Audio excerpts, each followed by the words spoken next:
Hello cinephiles, welcome to the 50th episode of the Invincible comic series, जहां हम cover करेंगे Invincible comic volume 10 who is the boss के final issue को। पर आगे बढ़ने से पहले अगर चैनल पर नए हो तो उसे सब्सक्राइब कर लेना और साथ में दिए बेल आइकन को भी दबा देना। तो चलिए वीडियो को स्टार्ट करते हैं। तो इशू स्टार्ट होता है मार्क और ईव के अपनी पहली डेट पर जाने से, जो कि एक बर्फीले पहाड़ पर होती है। ईव खुश होकर बताती है कि ये सब कितना रोमांटिक है, पर मार्क अपने ही ख्यालों में डूबा हुआ होता है और कुछ देर में ही ईव को भी ये बात रियलाइज हो जाती है, जिससे वो गुस्सा हो जाती है। जिस पर मार्क उसे सॉरी कहकर बताता है कि उसके लिए भी ये डेट स्पेशल है, पर उसके दिमाग में अभी बहुत कुछ चल रहा है। जिस पर ईव कहती है, क्या तुम अभी भी ओलिवर के बारे में सोच रहे हो? मार्क जवाब देता है, हाँ, मुझे नहीं पता कि उसने कल जो कुछ भी किया उससे वो कैसे डील कर रहा है, या उसने इस बारे में फिर से कुछ सोचा भी है या नहीं। मैं उससे इस बारे में और बात करना चाहता हूँ। वो अभी भी एक बच्चा है और उसने कल 2 लोगों को मार दिया और इस बात से मैं अपना ध्यान नहीं हटा पा रहा हूँ। ये सब सुनकर ईव उससे पूछती है कि अगर अभी वो जाना चाहता है तो वो जा सकता है और वो अपनी डेट को किसी और दिन कंप्लीट कर लेंगे। जिस पर मार्क पहले मना करते हुए कहता है कि वो उनकी स्पेशल डेट को रियून नहीं कर सकता, पर ईव उसे समझाती है कि वो खुद भी एक सुपर हीरो है। तो वो मार्क की सिचुएशन को समझती है और वो ये भी समझती है कि कैसे उन्हें अपनी पर्सनल लाइफ और अपनी सुपर हीरो लाइफ को एक साथ मैनेज करना पड़ता है। तो वो मार्क को ईव की टेंशन ना लेकर वापस चलने के लिए कहती है और एंड में ये भी कहती है कि क्योंकि वो एक दूसरे की प्रॉब्लम्स को समझते हैं, इसलिए उनका ये रिलेशनशिप अच्छे से चलेगा। और ईव के ये सब कहने के बाद वो दोनों वहाँ से चले जाते हैं। सीन थोड़ा फास्ट फॉरवर्ड होता है, जहाँ मार्क वापस अपने घर पर आकर ओलिवर से बात करने जाता है। ओलिवर इस टाइम पर नोलन के रूम में बैठा होता है, जहाँ पर नोलन बैठकर अपनी बुक्स लिखा करता था, और यही बात मार्क बताता है। ओलिवर भी बताता है कि डेबी ने उसे ये बात बता दी थी। जिसके बाद मार्क कहता है, तो तुम कल जो कुछ भी हुआ उसके बारे में बात करना चाहते हो? ओलिवर जवाब देता है, पूरे लोगों को रोक दिया गया, तुम्हारे उस क्रीपी स्कार वाले आदमी ने वहाँ सब कुछ साफ करवा दिया और लोग अब सेफ हैं, तो बात करने के लिए बचा ही क्या है? मार्क कहता है, तुम इस बारे में इतना कैजुअल नहीं हो सकते, हम हमारे फादर जैसे नहीं हैं। ओलिवर कहता है, पर कल तो तुमने कहा था।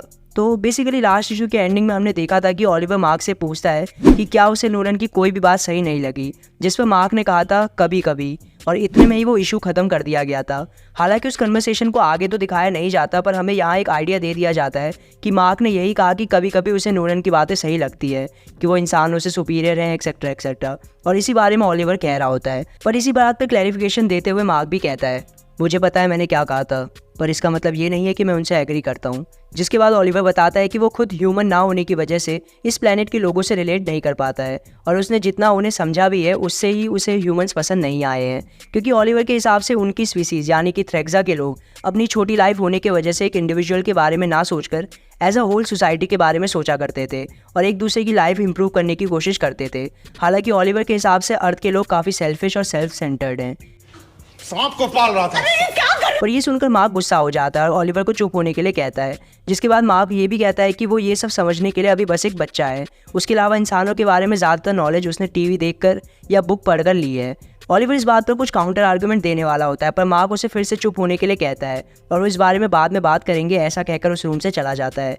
मार्क ओलिवर के रूम से गुस्से में निकलता है और ये देखकर डेबी पूछती है कि उनके बीच में क्या चल रहा है, जिस पर मार्क, ट्रस्ट मी, आप नहीं जानना चाहेंगी, ये कहता है। जिस पर डेबी जवाब देती है, क्यों? क्योंकि मैं एक सुपर हीरो नहीं हूँ, इसलिए तुम्हें मुझ पर ट्रस्ट करना सीखना होगा मार्क। और इस ट्रस्ट वाली बात पर मार्क डेबी पर एक टॉन्ट मारता है, पर डेबी इसका रीज़न समझ नहीं पाती। जिस पर मार्क क्लैरिफाई करते हुए बोलता है, आपका बॉयफ्रेंड, मैं उस इंसान को जानता भी नहीं हूँ, पर वो मुझे कॉस्ट्यूम में देखकर बिल्कुल भी सरप्राइज नहीं हुआ। मैं इनविंसिबल हूँ, आप नहीं। आपको कोई हक नहीं है मेरा सीक्रेट दूसरों को बताने का। तो बेसिकली मार्क को ये लगता है कि डेबी ने ऑलरेडी अपने नए बॉयफ्रेंड पॉल को उसकी सीक्रेट आइडेंटिटी के बारे में बता रखा था, और इसलिए मार्क को अचानक से इनविंसिबल फॉर्म में देखने के बाद भी पॉल को ज़रा सा भी सरप्राइज नहीं हुआ। और क्योंकि ये बात डेबी ने भी बिना मार्क से पूछे पॉल को बता दी थी, तो इसलिए मार्क डेबी से काफ़ी नाराज़ होता है। डेबी कुछ कहने की कोशिश करती है, पर मार्क गुस्से में ही वहाँ से अपने रूम की तरफ चला जाता है, जहाँ थोड़ी देर में ईव भी आ जाती है। ईव पूछती है, तो सब ठीक नहीं गया? मार्क जवाब देता है, सिर्फ ओलिवर ही नहीं, मैं मॉम पर भी भड़क गया उस सीक्रेट आइडेंटिटी वाली बात पर।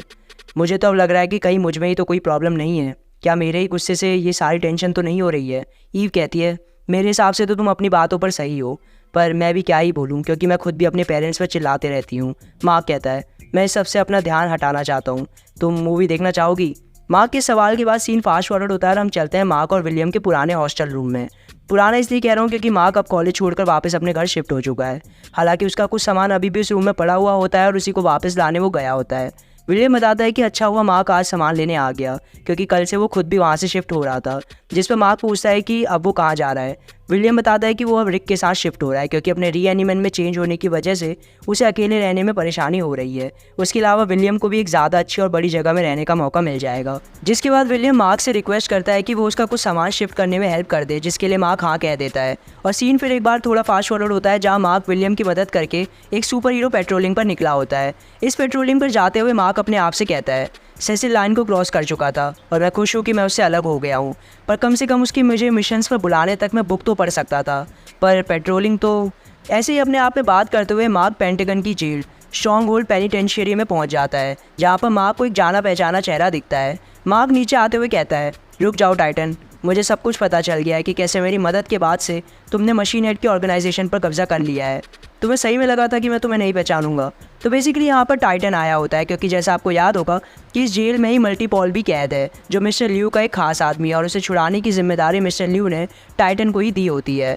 तो 2 इश्यूज़ पहले टाइटन ने ही कर्स्क और फर्नेस को यहाँ पर मल्टीपॉल को छुड़ाने भेजा था, जिसे मार्क और ओलिवर ने रोक दिया था, और इसलिए आज मल्टीपॉल को छुड़ाने के लिए खुद टाइटन ही यहाँ पर आ जाता है। टाइटन इनविंसिबल को हटने के लिए कहता है, पर इनविंसिबल ऑब्वियसली इसके लिए मना कर देता है और पूछता है कि क्या वो सच में लड़ेंगे या नहीं, जिस पर टाइटन लड़ने से मना करके इनविंसिबल को शांति से उसके रास्ते से हटने के लिए कहता है।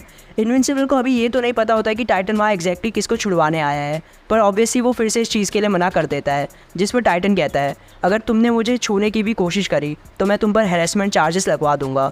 इनविंसिबल कहता है, तुम ऐसा कर सकते हो? टाइटन गुस्से में कहता है, ट्राई मी। और अगले सीन में इनविंसिबल टाइटन के मुंह पर एक हल्का सा थप्पड़ मार देता है, मतलब अपने हिसाब से हल्का, जो टाइटन को काफ़ी भारी पड़ता है और उसके मुंह से खून निकलने लग जाता है, और वो गुस्से में कहता है, तुमने बहुत बड़ी गलती कर दी है। टाइटन के मुंह से खून निकलता देखकर मार्क उससे माफ़ी मांगने लग जाता है, क्योंकि वो बस उसे हल्का सा ही मारने की कोशिश कर रहा था। पर टाइटन गुस्से में ही रॉक ऑन बोलकर अपने सुपर हीरो फॉर्म में चेंज हो जाता है और इनविंसिबल को एक पंच मारते हुए कहता है, तुम बस मुझे अकेला नहीं छोड़ सकते। क्यों? तुम्हें इन्वॉल्व होना ही है, ये सब कुछ ईजी होना चाहिए था। पर इनविंसिबल आसानी से उसके पंच को रोककर कहता है, सॉरी मैन। पर इससे पहले उनकी लड़ाई आगे कंटिन्यू होती, वहाँ पर एक बड़ा सा ड्रैगन आ जाता है, जो टाइटन से कहता है, टाइटन तुम्हारा टाइम अब खत्म हो चुका है। और ऐसा कहकर वो ड्रैगन अपनी पूंछ से टाइटन और इनविंसिबल दोनों को एक तरफ फेंक देता है। इनविंसिबल अपने आप को संभाल कर ड्रैगन से लड़ने जाता है, और टाइटन ये सब देखकर स्क्रू दिस कहकर वहाँ से चला जाता है। वो ड्रैगन इनविंसिबल पर फिर से अटैक करके उसे एक तरफ फेंक देता है और मल्टीपॉल को कैद से छुड़ा लेता है। ड्रैगन को देखकर मल्टीपॉल उससे अपनी गलती के लिए माफ़ी मांगता है, पर ड्रैगन जवाब देता है कि ये सब वो बाद में डिस्कस करेंगे। और ऐसा कहकर ड्रैगन मल्टीपॉल को लेकर वहाँ से उड़ जाता है, और इनविंसिबल उन्हें रोक नहीं पाता है। इतने में ही कर्स्क भी वहाँ से भागने की कोशिश करता है, जिसे देखकर इनविंसिबल उसे वापस जेल में जाने के लिए कहता है, और कर्स्क इस सॉरी कहकर एक तरफ को भागता है। हालांकि ये डर कर वापस जेल में चला गया है या किसी दूसरे रास्ते से जेल से भाग गया है, ये अभी यहाँ पर क्लियर नहीं दिखाया जाता। सीन फास्ट फॉरवर्ड होता है और हम चलते हैं टाइटन की बिल्डिंग में, जहाँ मिस्टर ल्यू, उसके असिस्टेंट और मल्टीपॉल मौजूद होते हैं। तो बेसिकली वो ड्रैगन मिस्टर ल्यू की सोल प्रोजेक्शन होती है, मतलब उस ड्रैगन को मिस्टर ल्यू ही कंट्रोल कर रहे होते हैं। तो इवेंचुअली टाइटन अपने वादे और ऑर्डर के रूल्स के अकॉर्डिंग मल्टीपॉल को टाइम पर नहीं छुड़ा पाया, और मिस्टर ल्यू को खुद उसे छुड़ाना पड़ा। ल्यू कहता है, तुम मेरी सोल प्रोजेक्शन को नहीं पहचान पाए, मुझे वो खुद करना पड़ा जो तुम नहीं कर पाए। मेरा एजेंट अब फ्री है, पर तुमने मुझे और ऑर्डर को नाराज़ किया है, इससे तुम्हारी मेंबरशिप को अभी ख़त्म किया जाता है। टाइटन कुछ कहने की कोशिश करता है, पर लियो आगे बताता है कि उसे अभी ऑर्डर से निकाला जा रहा है, क्योंकि इस लाइन में कोई दूसरा मौका नहीं मिलता है, और अगर टाइटन ने उन्हें रेजिस्ट करने की कोशिश करी तो उसे अपनी जान से भी हाथ गंवाना पड़ जाएगा। जिस पर टाइटन गुस्सा होकर अपने असिस्टेंट आइसोटोप से कहता है, आइसोटोप, टाइम आ गया है कि तुम अपनी वफादारी नहीं तो फिर अपनी गद्दारी को दिखाओ। और सरप्राइजिंगली हर दूसरे दिन अपनी साइड पलट लेने वाला आइसोटोप इस बार टाइटन का साथ देता है और अपनी पावर से इमीडिएटली ल्यू, उसके असिस्टेंट और मल्टीपॉल को ग्रेट वॉल ऑफ चाइना पर टेलीपोर्ट कर देता है। ल्यू को जब ये बात रियलाइज़ होती है तो वो कहता है तो वो वॉर चाहता है। इतने में ल्यू का असिस्टेंट उसे गोद में उठा लेता है। ल्यू अपनी बात पूरी करते हुए कहता है, तो ठीक है, उसे वॉर ही मिलेगी। और तभी वही ड्रैगन आकर उन तीनों को उठाकर वहाँ से कहीं ले जाता है। और दूसरी तरफ अमेरिका में आइसोटोप टाइटन से कहता है, हर किसी को इवेंचुअली कोई ना कोई साइड पिक करनी ही पड़ती है। टाइटन कहता है, एक्सीलेंट, हम मिलकर काफ़ी कुछ हासिल कर सकते हैं। हालांकि फ़िलहाल के लिए सीन चेंज होता है, जहाँ ईव कहीं उड़कर जा रही होती है, और इतने में ही मार्क भी वहाँ पर आ जाता है, जिससे ईव एकदम से घबरा जाती है और गिरने लगती है, पर मार्क उसे संभाल लेता है। मार्क बताता है कि वो ईव के घर ही आ रहा था। वही ईव भी बताती है कि वो भी एक्चुअली मार्क के घर ही आ रही थी। रहा नहीं जाता। तड़प ही ऐसी है ना। ईव आगे बताती है कि उसने स्ट्रॉन्गहोल्ड झील में मार्क, टाइटन और ड्रैगन की न्यूज़ देखी और इससे वो माँ की खबर लेने ही उसके पास आ रही थी। पर माँ कहता है कि वो बस जाते हुए ईव से मिलते हुए जाना चाह रहा था क्योंकि फिर बाद में वो शायद उससे मिल नहीं पाएगा। जिस पर ईव कहती है कि भले ही उसने ये कहा हो कि वो माँ की सुपर हीरो लाइफ को समझती है और उस पर बार बार ईव से मिलने का प्रेशर नहीं डालना चाहती है, पर वो ये भी नहीं चाहती है कि माँ इस बात का फ़ायदा उठाकर ईव को बिल्कुल भी टाइम ना दे। माँ की सुनकर सॉरी कह रहा होता है कि तभी ईव पूछती है, तुम मेरे साथ खुश तो हो ना? जिस पर मार्क जवाब देता है, are you kidding? Of course मैं खुश हूँ।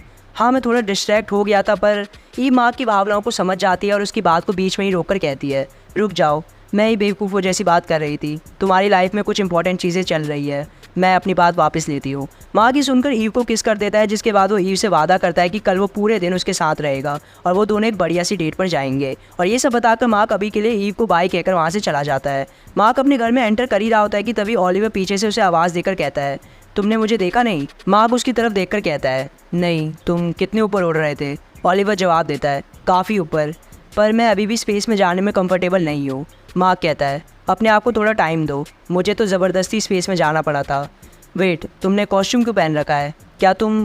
पर ओलिवर उसकी बात काट कर मुँह बनाकर कहता है, मैं कहीं नहीं गया था, मुझे पता है कि मैं ग्राउंडेड हूँ, जब तक तुम्हें ये नहीं लगता कि मैं इस काम के लायक हूँ। मार्क गुस्सा होते हुए कहता है, तुम इस तरह से ये बात कह रहे हो और फिर भी तुम ये नहीं समझ रहे हो कि मैं इस तरह से रिएक्ट क्यों कर रहा हूँ। जिसके बाद ओलिवर मार्क से माफ़ी मांगते हुए कहता है कि काफ़ी देर सोचने के बाद उसे ये रियलाइज़ हुआ कि मार्क और ओलिवर काफ़ी अलग अलग बैकग्राउंड और एक्सपीरियंसेस से आए हैं। उसके भी ऊपर ओलिवर का एक्सपीरियंस मार्क के कंपैरिजन में अभी काफ़ी कम है, तो ओलिवर को अपनी गलती समझ आ गई है और अगर मार्क इंसानों को इतना चांस देना चाह रहा है तो सच में उनमें कोई ऐसी बात ज़रूर होगी। पर नेक्स्ट सीन में हम देखते हैं आर्मस्ट्रॉन्ग लेवी के उसी कैमरा को जो हमने इशू 51 में भी देखा था, और ये कैमरा अभी भी मार्क और उसकी फैमिली पर निगरानी रख रहा होता है। ओलिवर की बातें सुनकर मार्क शांत होते हुए कहता है, मुझे ये सुनकर खुशी हुई। और ओलिवर आगे कहता है, बस प्लीज़ मार्क, इस चीज़ को समझो कि मैं तुम लोगों से डिफरेंट हूँ और टाइम टू टाइम मेरे रिएक्शन शायद वैसे ना हो जैसा तुम एक्सपेक्ट कर रहे हो। मार्क इस चीज़ को समझकर खुश होते हुए ओलिवर को गले लगा लेता है, लेकिन तभी हम देखते हैं कि गले लगाने के बाद ओलिवर ऐसी गंदी सी और गुस्से वाली शक्ल बनाता है। अब ये शक्ल वो इसलिए बना रहा है क्योंकि उसने अभी मार्क से झूठ बोला है और वो मार्क से नफरत करता है, या फिर ओलिवर ने आर्मस्ट्रॉन्ग लेवी के उस कैमरा को देख लिया है जो सामने पेड़ में लगा हुआ है। अब इनमें से ओलिवर के इस रिएक्शन का एक्चुअल रीज़न क्या है ये अभी हमें बताया नहीं जाता है, क्योंकि यहीं पर इशू 53 और साथ ही volume 10 who is the boss ख़त्म हो जाता है। तो इस वॉल्यूम में हमने सेसिल और मार्क के बीच की बहस देखी, जिसकी वजह से मार्क और सेसिल के रास्ते अब अलग हो चुके हैं। उसके अलावा इस वॉल्यूम ने हमें डॉक्टर सेस्मिक की असली ताकत और कैपेबिलिटी भी दिखाई। हमें इस वॉल्यूम में सेसिल का ओरिजिन पता चला, एक नई गार्जियंस टीम बनते हुए दिखाई गई। उसके अलावा कई पुराने गार्जियन से मिलकर बनी एक नई टीम भी दिखाई गई।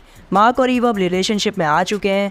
आर्मस्ट्रॉन्ग लेवी भी समाव वापस आ चुका है, मल्टीपॉल को जेल से छुड़ा लिया गया है। वही टाइटन और ऑर्डर के बीच में अब लड़ाई होने वाली है। पर इस वॉल्यूम की हाईलाइट रही है ओलिवर और उसकी सुपर हीरो जर्नी, जिसके दौरान मॉलर ट्विंस का भी खात्मा हो गया। तो एक्शन फील्ड होने की वजह से मुझे तो ये वॉल्यूम काफ़ी पसंद आया। आपको ये वॉल्यूम कैसा लगा और इस वॉल्यूम का आपका सबसे फेवरेट मोमेंट कौन सा था? कमेंट्स में लिखकर ज़रूर बताना। बाकी वीडियो पसंद आई हो तो इसे लाइक करके अपने दोस्तों के साथ ज़रूर शेयर कर देना। तो आज के लिए बस इतना ही। So thank you for watching Cinephiles. मिलते हैं नेक्स्ट वीडियो में।